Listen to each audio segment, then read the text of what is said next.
I am Joe Miyake, and today on Diving In Too Deep, we are talking with Joe Trey, the travel writer and small business owner.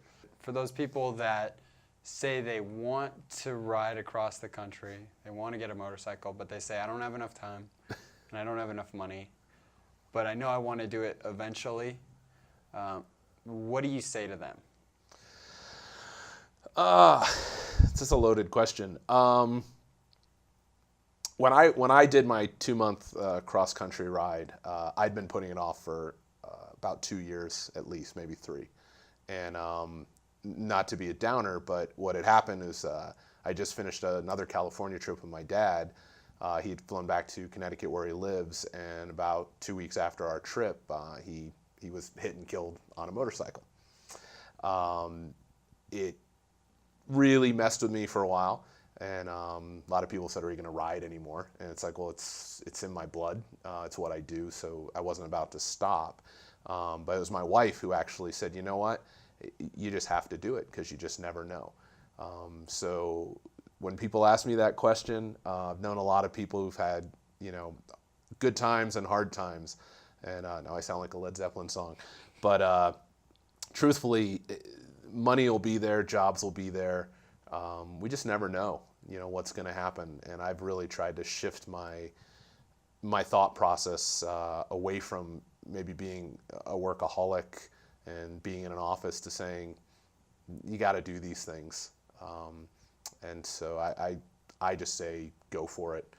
I say, go now. Now, if you don't know how to ride yet, go learn how to ride. We have great courses here in Colorado that teach people to ride. I think no matter what it is, don't wait. One similarity between you and I is that we both take a preferred lone wolf approach. Why do you think that is in your case? Selfish for me. I do travel a lot with my family as well, and I love traveling with them. We've even had trips where I've actually brought folks with motorcycles, and then we put families in cars, almost like recon. But I would say I spent a lot of time trying, in my early days with motorcycling, you see these packs of guys and gals going down the street together. And there's a lot to be said for that. It's a lot of fun. But the second you see something that looks interesting, you kind of always go, oh, I'll go back there next time. And I don't know about you, but I know, like, growing up as a kid, family trips. I had one of those dads that, didn't stop the car, the kind of that cliche, but it was like, we had to get there. We were on a mission.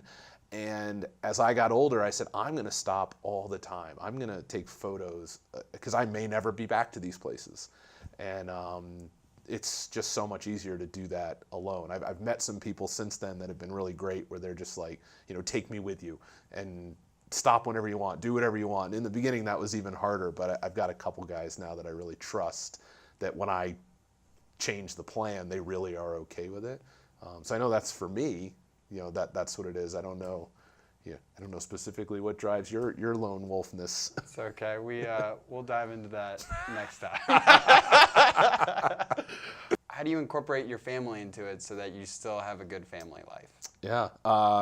Well, another lovely time about living, with this internet age, being able to do things like Skype and FaceTime has helped immensely, especially with the kids. And it's amazing. You can be in the middle of nowhere and have a Wi-Fi signal.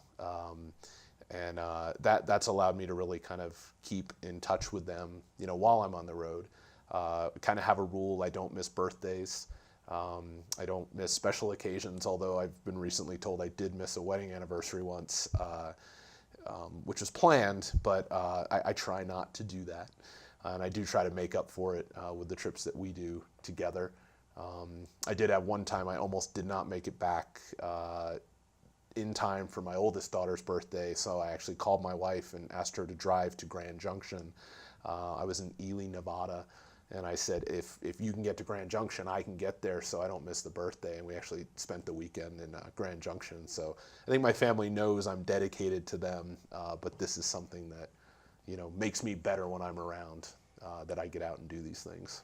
All right, cool. And last question, for people that want to travel more in their own families, what's your suggestion to them so that they have fun? With all your experience in traveling, you must have a couple of do's and do nots. I think it's important to balance. I think, especially if you're going with a family, is find things that work for everybody, so adults and kids alike, and then find things that kind of like that the kids are really going to enjoy and that the adults are going to enjoy. I think a lot of people put their lives on hold when they have kids, and they go, "Oh, we'll travel again later," and we were pretty fortunate. My oldest daughter, who's 10, she's on her second or third passport. And we just said from a very early age, we're just going and we'll figure it out. And, we're also very respectful. Like, if our kids were screaming and crying, we're not going to drag them into a nice restaurant. That makes everybody uncomfortable. But in general, we find ways to make sure everybody's getting a little bit of enjoyment out of it. Done a lot of Disney stuff, which it works for us. They've got some programs that will take the kids off your hands for a while, so it allows my wife and I to enjoy like a meal or two while we're on vacation alone.